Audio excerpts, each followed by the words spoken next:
Good evening, and welcome along to the show. We've got a great lineup of guests for you this week, including celebrity Masterchef winner Riyadh Khalaf's going to be here. We'll have some great live music in the studio from Ragbone. We'll be chatting to Cat Woods about her brand new one-woman show, and we'll be talking to a sleep expert as well. Dr. Anne-Marie Imafidon will be with us, so keep it right here on NVTV.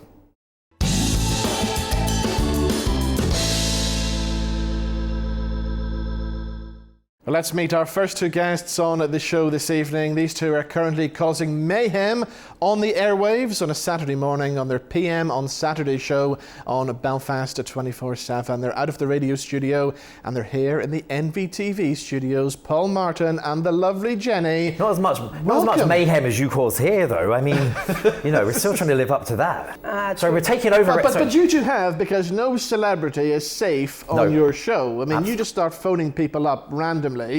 Like poor old me, who was lying in bed on Saturday morning, and suddenly I get a Zoom call to join you two as you're partying in Miami or somewhere. We decided, well, the Miami one was great, because we decided halfway through the show that we decided we had to give you a ring, basically, and have a bit of fun and gloat about being in Miami. I think I remember me being a bigger celebrity than you in Robin's eyes. And then Robin threw me under the bus twice now in 6 weeks. Yes, he did. Well, we still invite him back on, right? And then you now brought Jenny the Doc on TV. Well, that's good, because that's what I want. So what would be great if you could just sit there and shut up for a little bit. Listen, if you want to go down to Starbucks, not a problem.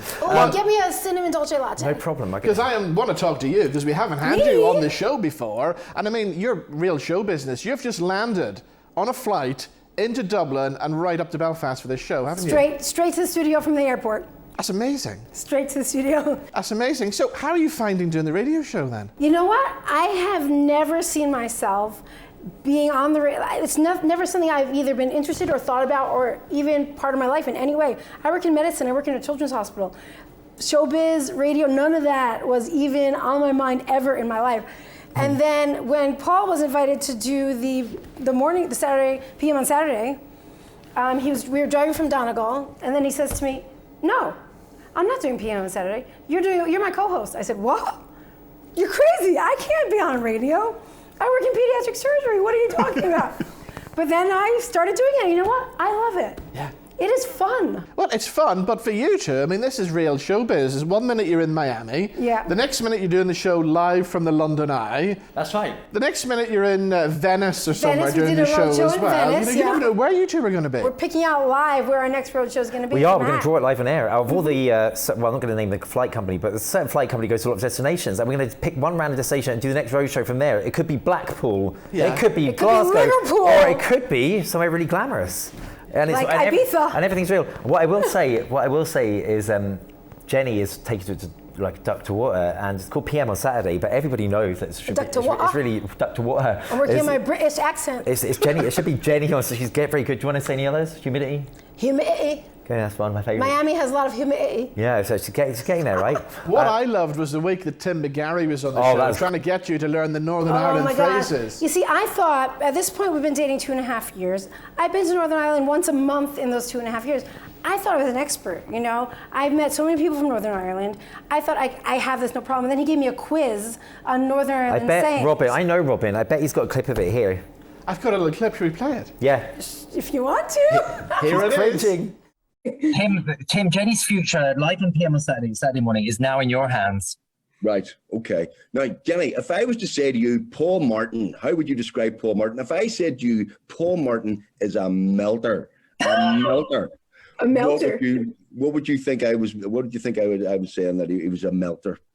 That he likes melted chocolate. You and I, we meet up, we have a chat and all that, and then at the end of the conversation, I go, "That's us now." That's us now. That's us now. That sounds like you're neighing like a horse, perhaps. If I said Paul Martin, and Paul Martin is a melter. It's true. Usually he melts your head. He makes you go off for flip's sake. He melts your head. So did you really think that meant melted chocolate? Well, I knew it had to mean something like something had to be melting, and that was the first thing I thought of was melted chocolate because I love chocolate. Right, okay. What about some of the big Northern Ireland legends who've been on the show? I mean, did you know who Big Jim McDonald was? Did you know who Dana was? I did not know any of these people, and I had to do research. Like, okay, Dana was such a big deal because she won Eurovision for Ireland, like in the 70s. Do you know, when you're saying this, I realise what an evil boyfriend I am, because I do this on purpose. I think it makes great radio. I put Jenny literally in this middle of real Northern Ireland. And I never warned you about these things. We had our Coronation Street episode. Sometimes Northern Ireland accents usually are fine, but there's some like little things or words that I just don't I'm like, can you translate for me? Because I don't understand either phrases or if they speak too fast with a thicker accent from Northern Ireland. Now you're taking on Jim McDonald in Coronation Street. You can't get any more Northern Ireland than that. And we acted out a little scene in Coronation Street too. How amazing is that? How amazing! But I'm going to stand by for another clip now because the Eurovision thing with Dana was just hilarious. And here's Dana doing a little Eurovision quiz. Probably one of the greatest Eurovision winning contestants of all time. Dana, it's over to you. If this goes the way of the Tim McGarry questions, I'm dead. Okay, so this is what you call power, folks, and we are putting it in the hands of Dana. We got a few Dana, I'm going to put you're the quiz master now. Let's see how much Jenny knows from the Queen of the Eurovision herself. Yeah, oh, she's looking quite nervous here. Drum roll. How many times have Ireland won Eurovision? I know it's question 7. Oh, no, you got it right. Correct. Which country has finished bottom of the voting most times? I think I know this one too, but I think it's actually the United Kingdom. Oh, I think they invaded Norway. I think... Oh, it's all going off now. They were invaded by this country. But there's no way you're going to get it. There's no way. Oh, so it must be Finland then. And of course, this year, Sam Ryder, I mean, he should have won the Eurovision for the UK. I've been following Sam on TikTok for 2 years. Since the beginning of COVID, he started posting these amazing videos of him singing, and his voice is just stunning. And then there was this great video of Alicia Keys duetting him because he sang an Alicia Keys song, and she was blown away by his voice. And then he went crazy viral. And then Eurovision final comes around. We're in Italy and get him on the day of the show. The only interview on the actual, he's going on stage in about. So he came on the show because he wanted more Irish votes. And of course that became Carnage too. And I suppose you've got a clip standing by of that as well. I think if you are, knowing you do have this, but do you remember when we turned him into he was looking for the Irish vote, and then Correct. so then christened him Sam O'Rider. Sam O'Rider, yes. Who was drinking Guinness, which of course you'll see in the clip he wasn't. But anything goes on PM on Saturday. Do you want to have a look? There you go. I was about to say thank you so much, Sam O'Rider, for joining us. For joining us at PMO Saturday, and if that is not a reason to get voting tonight. Oh my gosh, he's holding a Guinness right now. I see the Guinness.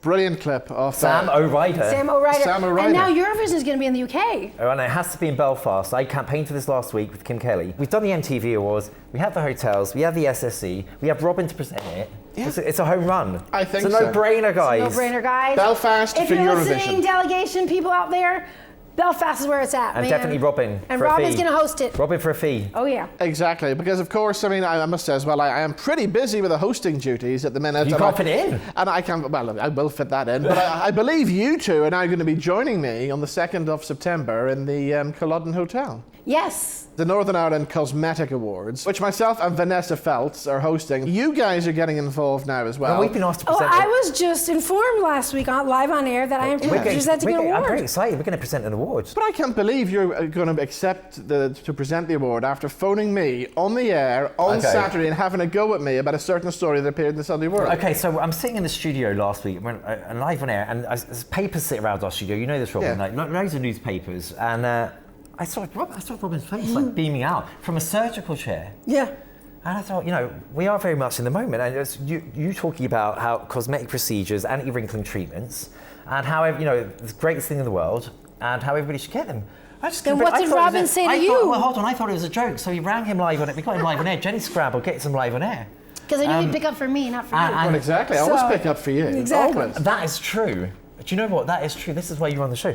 Robin does pick up, thankfully, but then unfortunately for you, I'm on. But you threw me under the bus in a way, didn't you? Because it's like I've been having insecurity issues for the last week. No, you're the most beautiful boy ever. No, well, apparently not. My eyes are a bit dodgy. But we're about the same age, right? Yeah. And you know, as we get 35, older, Robin, yes. things seem to happen, and sometimes you need a little bit of help. And what I said in the article is, I'm not getting old. I am going to get everything there is going. And then I look at you first thing in the morning through the Zoom camera in Miami, and I notice your eyes. My eyes. I've had issues this week because of this comment. Right, give me your glasses a second there. Right, I'm going to get rid of this now. Those are great glasses, I have to say. Listen, you've driven me to this, to the showbiz dark glasses thing. I'm paranoid about my eyes now because of you. Do you realise that? Jenny, should men get some work done, yes or no? I think it's a free world, right? If it's going to make you feel better about yourself, if you want to go ahead and go do it.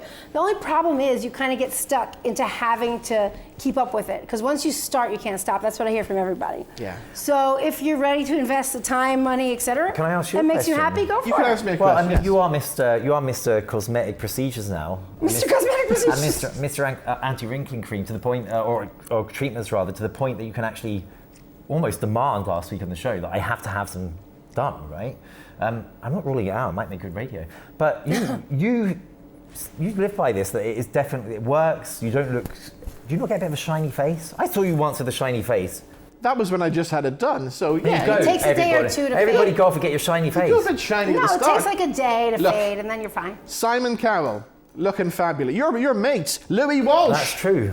Louis looking Maybe I'm behind the time. But he looks fabulous too. Come on, look at him. Forget what I look or Apart don't from the look. eyes. Well, oh God, here we go again. Thank you. See, off we go again. You do it to yourself. Am I going to get those sunglasses back after? But what he said to me on the show, I'm just going to reveal this now to the nation as well, because he said he would never have anything like that done, right? That's what he said. But I remember. He got me. I remember him, yes. quite a few years ago when the spray-on suntan first came. Have this as well to your First pictures. came to Northern Ireland, and I remember you and me and a few other celebs decided to get our kit off for Northern Woman magazine. Thanks and for it's mentioning appearing on the screen right now. God. There it is. Oh, that's disgusting. Yes. Get that off. Robin, can I have that high-res image? No, Robin, Please, in fairness to me, those two girls are clinging for me. I'm clearly in demand. Look. I want to know where they went to, whatever happened to them. No, that's just great. Look, I mean, I am embarrassed by that. You look gorgeous. But you weren't. That's the difference. You weren't embarrassed by it. I loved it. You You loved it. know at that time I was getting a spray-on suntan every week. Do you still get spray on tans? No, I don't get them now. Well, the thing is with the spray tans, right? If you do go with a good person, they're not going to be orangey to look good, but it also makes you not tan, and tanning is really bad and gives you skin cancer. So who's got the worst tan in showbiz? Now, there's something that I'd be interested in to show. Worst tan in showbiz? But that was probably the worst, actually, in fairness, my one. Yes, yeah. I like it. Thanks for that, Robin. You look very handsome. Is there anything else you want to throw at me now? There we go. No, I'll not. I'll just say PM on Saturday, back on the air, Saturday morning. We are. We have some great guests this weekend, too. I've got some great guests, and also, I have to say, Robin, just keep your phone on, because I might exact revenge on you one more time. I think you deserve. No, Robin's a great guy. Leave him alone. He's see the love. This is why he picks up the phone for me, not for you. I'm a mere bystander in my own radio show. Exactly. Right, we've got a sleep expert coming on next. In the meantime, thank you so much. Thank you, Robin. Let's get a sleep expert on now. Here's what happens when I caught up with Dr. Anne-Marie Imafidon.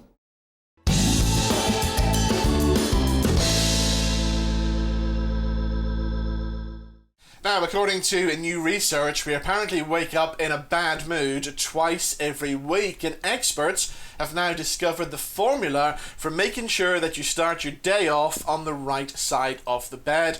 I'm pleased to say that renowned arithmetician and host of the Evening Standard Women's Tech Charge podcast, Dr. Anne-Marie Imafidon, joins us now on the line. Anne-Marie, how are you today? Morning, Robin. I hope you've woken up on the right side of the bed. Do you know, I feel pretty good actually when I woke up this morning, but according to new research, it's not always like that. We're apparently waking up in a bad mood twice a week, aren't we? Exactly. It's about 8,881 mornings in a lifetime on average that we're waking up in a bad mood. I know, really bad. So what kind of things are causing this then? Oh, lots of things could cause it, actually. Lack of sleep, not having the right kind of routine in the morning, not showering, exercising. Breakfast is a really big thing, actually, a really big factor in having a good morning. So lots of elements, actually, that you need to be able to wake up on the right side of the bed. Now, you've come up with this new formula, haven't you? Tell us all about that, and how did this come about? we sent out a survey. We spoke to about 2,000 Brits, a representative population from across the country, and asked them a load of questions about, you know, what happens on your perfect morning? You know, how long do you spend doing this? How long do you spend doing that? And so actually from that data set, we were able to pull together a formula that, you know, based on some of the averages, based on some of the information, had those kind of components, so we can balance, you know, breakfast, which is, you know, super important, things like exercising, like I've said, you know, showering, but also, you know, journaling, meditation. Everyone has slightly different things that they need to be able to wake up on the right side of the bed, but also sleep. You know, sleep, like I just said, is super important. So all of that got jumbled in, and then out came this formula with different relations between different elements. But I think, you know, it all boils down to how much time you're able to spend doing those really important things, and some are more important than others, and making sure you've got the right balance. So that's what the formula is all about. Okay, so what is the perfect time to wake up then? What have you discovered? So we discovered the perfect time to wake up is 6:44 a.m. But then you get up at 7:12 a.m. So now, I get this as well, because what's happening to me in the morning now, I wake up and of course the first thing I do is I lift my phone to check what's happened on social media overnight or any breaking news and stuff. Is that bad? Is that bad for me? Yeah, that's bad for you that's bad for you. I think maybe possibly in general, I'm not a health expert, but, you know, according to our research, you do need to give yourself some time before you check in. You know, whatever's happened over social media can wait. You know, maybe shower, exercise, have a bit of breakfast. Ignorance can be bliss, just for a little bit in the morning, you know, so you don't affect that mood too early on. And of course, we're being told all the time as well that we shouldn't have things like mobile phones and stuff in our bedrooms at night, should we? Yeah, I mean, that definitely is something that's being said. I think that definitely helps, actually. And I personally do that. I make sure that I don't have many devices. I think mobile phone, on my watch I will have, but maybe not my mobile phone. But it definitely does make a difference, because if it's so close, you know, you're sensing it, you're knowing it's there. It's only, you know, a reach away to then tap and, you know, open up doom scrolling, I think we ended up calling it, right, over the pandemic. So yeah, leaving it away, you know, maybe it's downstairs, maybe it's in another room, is really, really good for you to have some distance. Yeah. What about having a television in the bedroom? Because my wife has said no to the TV in the bedroom. I mean, personally, I'm with your wife on that one, Robin. Yeah, no TVs in the bedroom. I mean, it's another thing. Some people need TV as part of their morning routine. You know, I have that sometimes when I travel. I make sure the TV's on so I know what time is, and I leave my hotel room on time.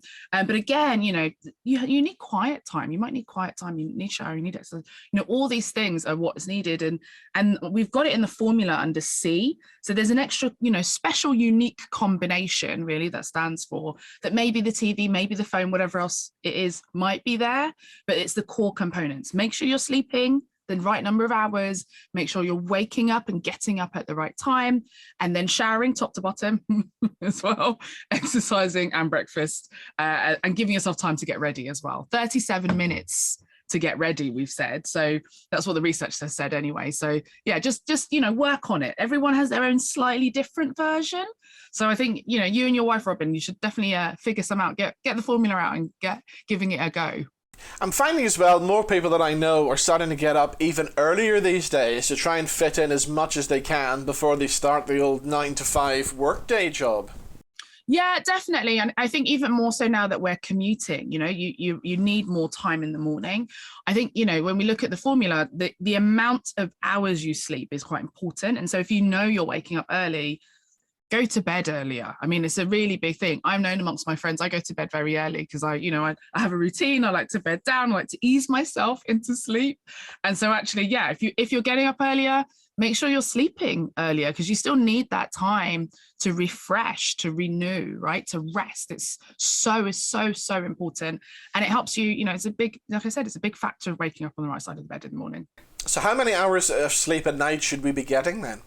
So, I mean, it varies. In the research, we saw between 6 to 8. I know 8 is the kind of conventional wisdom, so we've reflected that a little bit in the study, but at least 6. I think, you know, as long as you're regular, in your hours. I actually have someone that works for me who does biphasic, I think she's called it, sleeping. So she actually sleeps twice in the day at different times of the day for slightly shorter periods.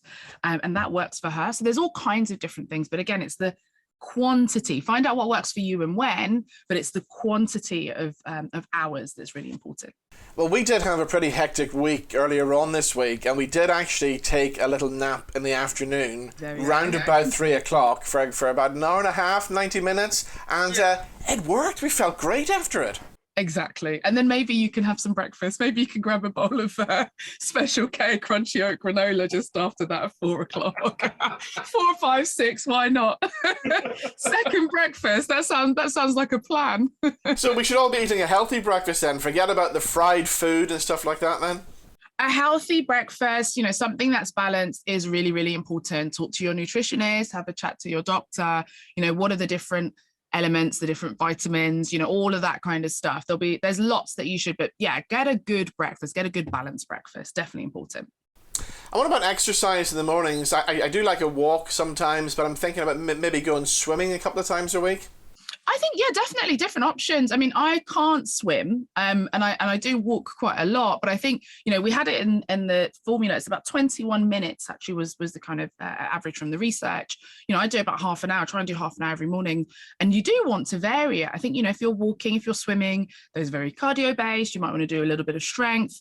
Also, if your knees are going a little bit, make sure it's low intensity. So, all this whole thing, that the formula is just a structure or something to start from, but actually everybody is so different that, the quality of, is it swimming? Is it walking? Is it running? Is it Pilates? Is it yoga? Is it at home? Is it, outside the home? There's lots of different options that you have. So, where there's a will, there's a way.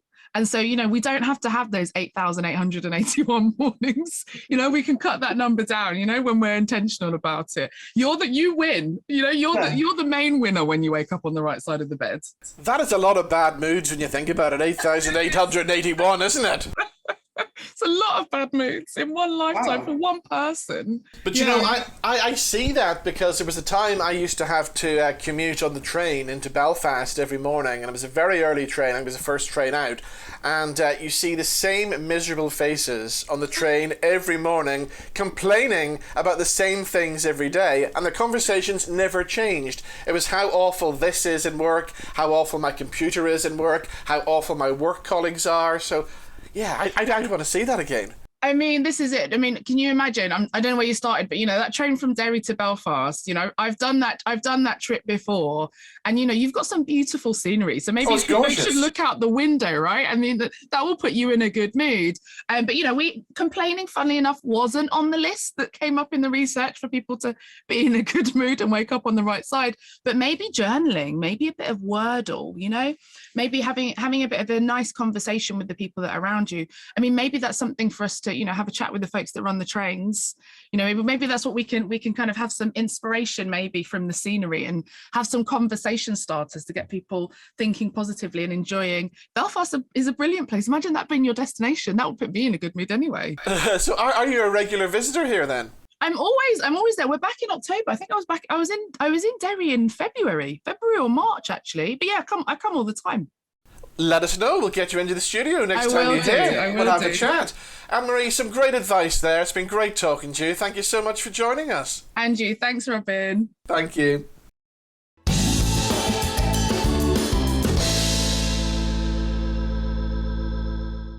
Okay, time for some live music in the NVTV studios, and here with a track from their brand new album. Here are Ragbone.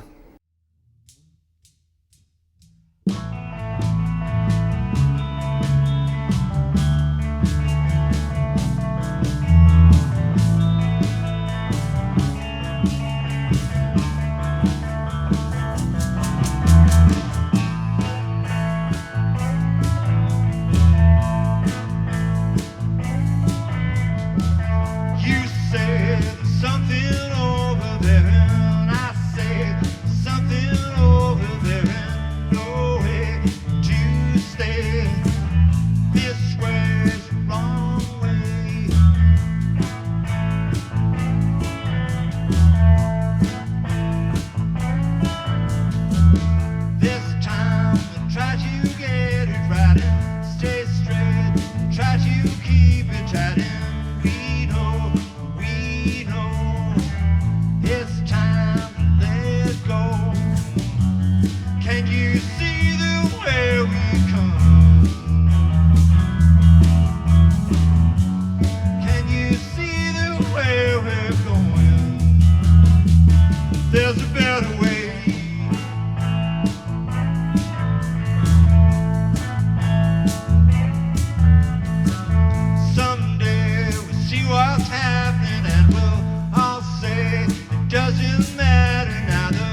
Okay, that's a track called Better Way. That's taken from the new Ragbone album, which is out now. It's called A Sunday Night, and we'll chat to Ian from the band. Welcome. So tell us about the song that we just heard there, Better Way. What's the story behind that? Oh yeah, Better Way was one of our first ones that we wrote together. All of our songs are crafted as a band, which is great. It's largely about the early days of the pandemic, I guess. That's when it was written, and it's about how things had changed during the pandemic and what the way forward would be. There's other stuff thrown in there as well, but that was the direction I travelled with it. All right, so what's the way forward then for Ragbone? You've got Sunday Night, the album out now. Can people go and see you perform anywhere? Yeah, that's the next bit. We've took our time getting the songs written, crafted, recorded, produced, etc. It's now in the package. We've got the CD ready. We're happy with it. It's a good broad range, very representative of what we do, largely original songs. Next thing is to get it out there, gigging it, getting the word out, etc. So that's the next bit that we're excited about. So tell us about Ragbone then. How did you all come together? We came together organically over the years. We've all kind of worked together either in the music business or through we all work at various roles within healthcare. So we kind of knew each other all over the years, 20 years back. And then we finally coalesced when we did a charity gig for the Renal Arts Group, which my wife is the head of. She's a professor of renal nursing. So we did that as a sort of a favour type thing, and the vibe was so good we thought we should do this more. So we did, and here we are now. And here you are. Well, indeed, the album's out now as well, and I know already, it's picking up some great comments and great reviews, isn't it? So far, no bad ones yet, but yet's the word. Excellent. Well, the guys are standing by for another track now. What are you going to do this time? We're going to do Mama's Kitchen, which requires a little bit of explanation. Yeah, tell me about that. Well, it's a song, wait for it, it's about pets, a kebab shop, the band, and many other things, including a bank robbery. Right. Don't ask me, I just helped write it. It sounds like a great story. Whether it's true or not, that's a question. Okay, I can't wait to hear it. Thank you for coming in, and let's hear the track itself, Mama's Kitchen. Here is Ragbone.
Okay, let's talk a theatre now, and a brand new one-woman show. It's called Birds of Passage in the Half-Light.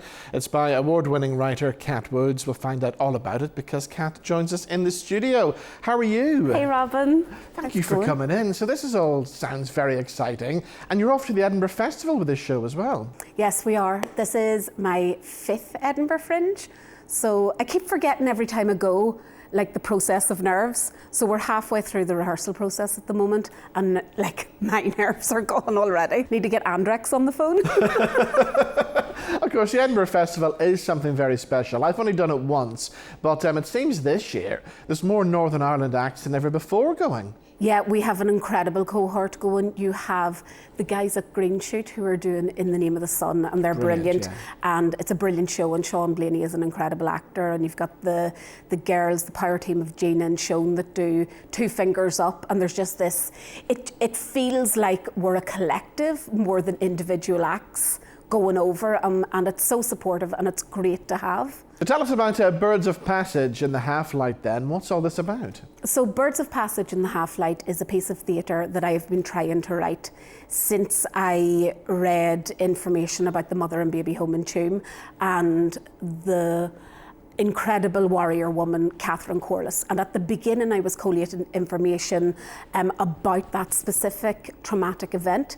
And I didn't really know how to tell the play because I was conflicted within myself because I was raised Catholic and I went to Catholic schools and Catholic education system, and I find that there is nothing at the moment where we explore in 2022 the trauma of the past and where we sit in our identity today, because religion and identity in Northern Ireland is inherently linked, and it seems really hard to separate one from the other. But if you're in conflict with how historically certain aspects of organised religious institutions have behaved, it's really hard then to sit at peace with yourself in support of that.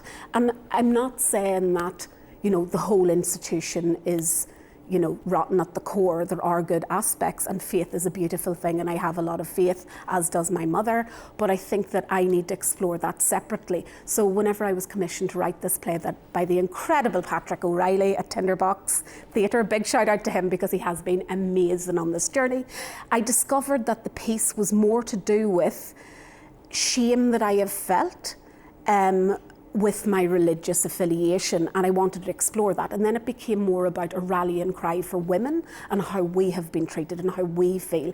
And I wanted to make that a comedy because there is quite a lot of trauma there. That's what I was going to say. It sounds like terribly serious stuff, but there are some laughs in this, aren't there? I think with anything that I have written before, I've had Belfast Boy, Wasted, Mule, Killymuck, everything. I think any time you deal with anything that has those heavy moments, and it's inherent in us.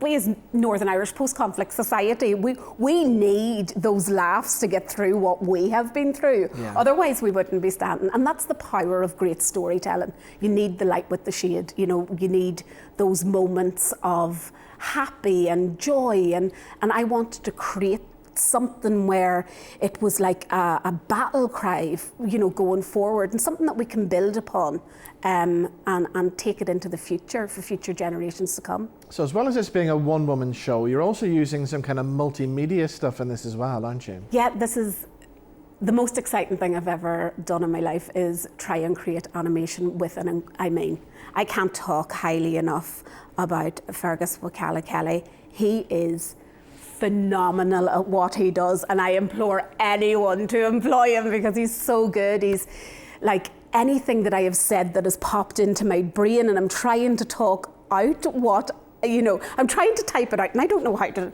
write animation. Like, that is not my skill set, but I'll say it to him and he's bish bash bosh on his computer and all of a sudden he's created like this spectacle, and it feels like he's inside my head exploring and helping me navigate what we're trying to do. But again, that is the comedy element and this gorgeous graphic that we're going to have, because I guess the play itself, it's sort of like exists in two worlds that we are going to present as one entity on the stage. And this world that we have created with the animation, that's where we find our funny and our laughter and to keep us going for the rest of the play, I guess. So tell us about Fiona, who's starring in this as well, because she's a fabulous performer, isn't she? So Fiona is absolutely incredible. Fiona Mcgill, hire her as well. I think like the process and what both Patrick and Fiona, and indeed all the creatives going forward. We have the amazing Alice Malseed as our producer, and amazing light, amazing set, amazing sound. But I guess as a collective, they have helped pull this universe out of me to create, like, I guess, the best version of what we can possibly going forward. And Fiona's she's a dream to work with, and it's been incredible to see her bring this character, both characters, because what I find, like I love the craft that actors bring to the rehearsal process and that creation, because you can only go so far with what you have in your head. And then whenever somebody breathes this life into it and you're watching them and you're like, oh, I can't wait for people to see this. Like, it's phenomenal. And she is, like, it is a tough play. Yeah. I think this is my hardest play to date for any performer, or for the collective itself, because it does have two worlds. It's like two plays. Yeah. So we're doing two plays in a really short rehearsal period, but hopefully we pull it off. I think we can. Tell me a little bit about you as well, because you spent a lot of time away in London, didn't you? I did. I was 10 years in London. I originally trained as a theatre director. I went to McGee in Derry and did a drama degree, and I thought at the start of that, I was like, I'm going to be the greatest actress the world has ever known. And then I suddenly realised I have ADHD and I can't retain any line information. So I was quickly pushed off that path and into theatre directing, which I love, and that is the first thing that I trained at. And then I got into writing by accident. I began to write to employ myself in London, because it's such a competitive market, and it was really, really hard. And then I wrote my first play, Skin Town, and we had it on in the White Bear in Kennington, and it placed on the long list of the Royal Bruntwood Exchange. Wow. And I got amazing feedback, and I was like, oh, maybe I could do something else. And then I wrote Dirty Flirty 30, then I wrote Belfast Boy in it. Belfast Boy was the play for me that really was the catalyst to keep writing, because it did so well at the first Edinburgh Fringe. Yeah. Now, I mean, it sounds like you were having a great time, but I mean, you had to work hard as well, because you were funding all these shows as well, weren't you? Yeah, like I look back now, like Tinderbox, and I must give a big shout out to the Arts Council Northern Ireland for helping fund this Edinburgh Fringe show, because I have never had that before. When I took Belfast Boy, I took out a bank loan. I took out a £5,000 bank loan. Edinburgh is really expensive. I didn't realise the cost. Both my actor Declan Perring that was in Belfast Boy, we shared a room in Edinburgh, and that was really difficult, because I'm sure he was just sick of the sight of me, because I've written, directed it, we've rehearsed in my bedroom because we had nowhere to rehearse, and then all of a sudden we're living with each other, and we were strangers before, the rehearsal process. So trying to get the money together and to save money where possible by, doubling up on accommodation. And I've worked, I used to work 40, 50 hours in restaurants to get the money together. I'd take out credit cards and then be in debt, but I always wanted to keep putting on the plays, because I guess I was kind of like the underdog, coming forward, trying to get my place at the table. And I felt like the more that I would push myself to do that, the better success I would have. So the following year, I got the opportunity to transfer to America with Wasted, a play about consent, and I got to meet Paul Newman's daughter, Lissy Newman, and she fundraised for us to go out to America on a college campus tour in 2018, and we stayed in her house, and to date, I still look back on that time, from going from cycling through London at 4:45 in the morning to raise money to get to Edinburgh to sleeping in Paul Newman's bed. It's such a wild, you look at moments, and then you're back in the restaurant after a standing ovation serving, do you want fries or do you want champ with that, or and then you're thinking, I got a standing ovation last night. Yes, yeah, wow. It's that that juxtaposition can sometimes be a bit. It's a humbling experience to say the least. But yeah. So you've said goodbye to London. You're back in Belfast. Yeah. Back in Belfast. I'm from Fermanagh, so I'm from Enniskillen, but live on the border now. And, well, my mum lives in Timor. Shout out to the Timor massive. But yeah, I'm in Belfast now and loving being back in Northern Ireland. I think my soul belongs here. I'm not for that London life. No. So we mentioned there about Birds of Passage going to the Edinburgh Festival, and people here in Belfast are going to say, well, that's all right for people who go to the festival, but can we see this show? Of course they can, can't they? Of course they can. We're taking it to the Duncairn in North Belfast from the 1st of September until the 11th of September. So we'll have it on then, and hopefully it has a further life. That's all Fringe dependent. How well we do in Fringe will dictate, I guess, how well this play goes, and hopefully it has a bigger life because it's a celebration and it's something everyone should see. I always think that the personal is the universal, and it is something for everyone. Brilliant. Well, it sounds like a fabulous show. The best of luck with it. Enjoy Edinburgh, and sure we'll see you when you get back to Belfast. Thank you. Kat, thank you so much. Thank you so much for having me on. Thank you. Time now to meet my final guest on the show this week. He was the winner of Celebrity Masterchef back in 2020. I've been chatting to him all about cats and cooking and many other things as well. Here's what happens when I caught up with Riyadh Khalaf.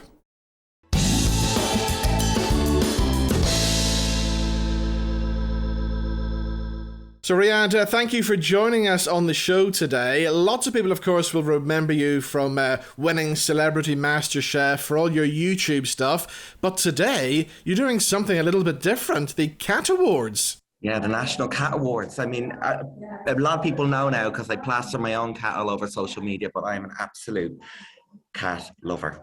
I'm obsessed with them, really. You would have to be. So what's happening? What kind of awards are there then? Yeah, so there's various different categories. See what I did there? From, cat colleagues, cats that help people in the workplace, to furry friends.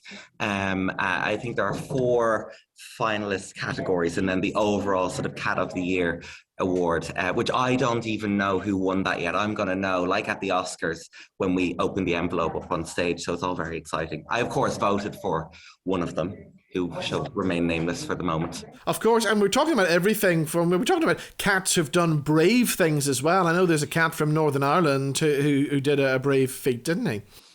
Yeah, there is. The cats, I think, that are represented here represent kind of the amazing love and support that an animal can give a person in their hardest times. We've got cats that have supported kids with ADHD, people with autism, PTSD, many different mental issues. But also we've got cats that live in a hospice and, are with people in some of their most vulnerable times.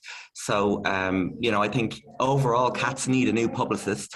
They're globally seen as quite sassy, mean animals, and dogs all get the love. But really, if you are a cat owner, you'll know that they're just as loving and caring, but in their own special way. And were you always a cat lover? Did you have cats growing up? No, actually, I hate to say it, I didn't like cats at all. Really? I would almost go so far as to say I really dislike cats, because I used to keep finches and pigeons, and I bred many different types of birds through my entire life, and cats were always, the enemy of the birds. And then moved to the UK, living alone, working from home a lot, and I thought, I need a pal. Don't really want a dog. I haven't got the time to give a dog, but a cat seemed perfect. So got my little Claire and haven't looked back since. I'm currently in the process of looking for a friend for Claire, and then potentially a third one as well. They're addictive.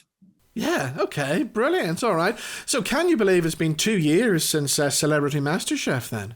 Yeah, the time has flown by, hasn't it? It's actually longer because obviously I filmed it months in advance and then it was broadcast. So every time I look at the trophy on my shelf, I go, oh yeah, that happened. That's mad. But I've been watching the show since I was about 16 years old. Massive fan of the show, John and Greg. And then to not only be on it, but to win it was a huge honor. And what about doing a show like that? Is there much pressure on you? Massive pressure. I mean, I only found out that I was going to be on the show maybe 2 to 3 weeks before we started shooting. So I instantly went online and I was buying food processors and hand blenders and mandolins, buying every kind of ingredient that I'd never even heard of before, and just spent day and night practicing. So the minute I stepped into the kitchen, the studio, I felt kind of, ready. And yeah, I kind of canceled all of my other work, all of my other plans. And I thought, you only get the chance to be on MasterChef once, so go for it. And yeah, it worked out. And where did your cooking skills come from? Was it in the family, or was it something you just gradually learned over the years? Well, I have an amazing mother. She's a wonderful cook, and we would always have a different kind of cuisine from around the world every night. So we'd have Mexican, then we'd have Irish, then we'd have Iraqi, where my dad is from. And that gave me a real sort of broad palate, if you will. I love every food. So there's hardly anything I won't eat. And then I did home economics in school. Miss Farlow was an amazing teacher, kind of, tough on me. And that kind of made me get the skills side. And then the rest was sort of self-taught. I mean, you learn a lot on the show as well. You don't go in knowing how to make restauranty food, but at the end you're making twills and herb oils and reductions, which I still pull out of the bag from time to time folk I guests over. So are you hosting more dinner parties these days then? Yeah, but not through my own want necessarily. People invite themselves, and they always preface it with, "Yeah, I'll come over for dinner. Well, don't make any effort. It's grand. You don't need to go to any effort." And then they arrive and they're all like taking pictures, putting them online. Look, Riyadh made this for MasterChef, and it's like, so you can't get away with a cheeky lasagna or a spag bol. It's got to be special. Exactly. So as well as all the cooking, as well as all the YouTube stuff you've done over the years, you trained to be a pilot as well at one stage, didn't you? Yeah, well, early stages. I didn't end up getting the license, but the plan was to not be in media at all and to be a commercial airline pilot. I've massive passion for that as well as cats. And one thing sort of led to another. Didn't train in the States as I was meant to, and sort of fell into this instead, whatever you call this, presenting and media. But I still, I go out to Heathrow Airport here in London and I go plane spotting, and I've managed to kind of make programs about aviation. So it's still in there. Oh, brilliant. And of course, the book came out in 2019 as well, didn't it? And I mean, that was very well received, wasn't it? Yeah, like I never really thought that I'd be the person to write a book, but when the publishers came to me and they said, we want a kind of a self-help guide for young gay guys through the process of coming out, I thought, if there's anything I'll write, it's got to be this. So the book was a really cathartic process, really. I kind of had to go back in my own memories, my own trauma, and figure out, what did I wish I could have known that I can impart on the next generation, because it's a difficult process, coming out and dealing with bullies and learning about intimacy and all of that. And especially for you as well, because you did it on YouTube. You came out on camera, didn't you? Well, I actually it's funny, I came out before in the real world, but then once people on YouTube knew, and I had this following, they were really hungry to hear how I did it, how I coped, how I told my parents. So I got my parents together to do a kind of an almost a retrospective, how did we do it? So it wasn't a proper coming out on camera, but it was a sort of this is how it happened. And your parents kind of helped with the book then as well, didn't they? Yeah, like I think one of the things when I was writing the book, I realized that I can give loads of advice to young people about what they should be doing, how they can help themselves. But one thing I can't do from my own lived experience is say what it's like as a parent to have a child come out to you. And so I asked them, would they write a chapter specifically from a parent to a parent? And they wrote a gorgeous piece, which has helped a lot of parents since the release. Do you think it's become easier these days, or is there still a stigma around coming out? I think it's become easier in some ways, harder in others. I think the the stigma and the inequality is there, but it's more sinister. It's more under the covers. You know, for example, the conversion therapy ban, which is going to be coming in currently, is going to exclude trans people. And that's a big no-no for us in the community. It's all of us or none of us kind of a thing. And, you know, I still get called names out in the street, and I still face inequalities in my day-to-day life, but it's I think when you change legislation and you change representation in places like the media, then slowly the public and the general consensus of the population changes too. So, you know, I was filming a show for CBBC recently, and there was an encouragement that I would discuss things like my process of coming out, and there was a pride flag involved. And, you know, maybe 10 years ago, that wouldn't have been the case. So I've got a huge amount of hope and happiness around thoughts for those next generations to come. Their situation is completely different to mine and what I was exposed to. And what about here in Ireland? Do you think they're becoming more accepting over here? Yeah, absolutely. I mean, in the Republic, for example, we had Senator David Norris, an openly gay man running for president. We had Leo Varadkar, a gay Taoiseach. Marriage equality came into effect while I was still living there, and I helped to kind of advocate for that, along with, you know, thousands of other people. And so I think it can feel like we've got a huge hurdle to cross socially. But really, if we look back at the last 10, 20 years, we've come a huge way. I mean, I was born in 91, and it was homosexuality was decriminalized in 93. Yeah. So I was alive. And it was exactly. Yeah. So, you know, I think we always have to push forward, always have to fight for more. But it's great to occasionally look back over your shoulder and go, look what we've achieved, and remember the people and the things that have happened in that process. Exactly, right. So tonight is the National Cat Awards. You're obviously going to have a great night. Is it going to be a big party? Oh, God, yeah. The party's already started. Really, yeah? We're all up there. I mean, everyone's sharing. I mean, I say party. Party is a glass of champagne, and we're all sharing pictures of our cats. Kind of, we're in competition. Even though our cats aren't in the running for an award, we're all like, isn't mine pretty? No, isn't mine gorgeous? No, but look, she's really cute, isn't she? So I think when I'm around people that love cats, I'm in my happy place, because we're all the same, really. Brilliant. And just to finish off, any big projects coming up that we should know about? Yeah, we have a new series launching on YouTube called Hot Right Now, where I'm going to be sort of a guinea pig testing out some of the weird, wild and wonderful trends that are popping up around the world. Everything from bird fecal facials to chili eating championships and pillow fighting championships. So that'll be dropping in September on my YouTube channel, Riyadh K.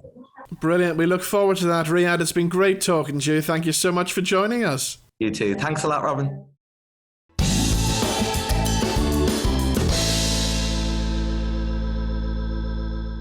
So that's all we've time for on the show this week. Thank you to all the guests, and we'll see you back here same time next week. Bye-bye.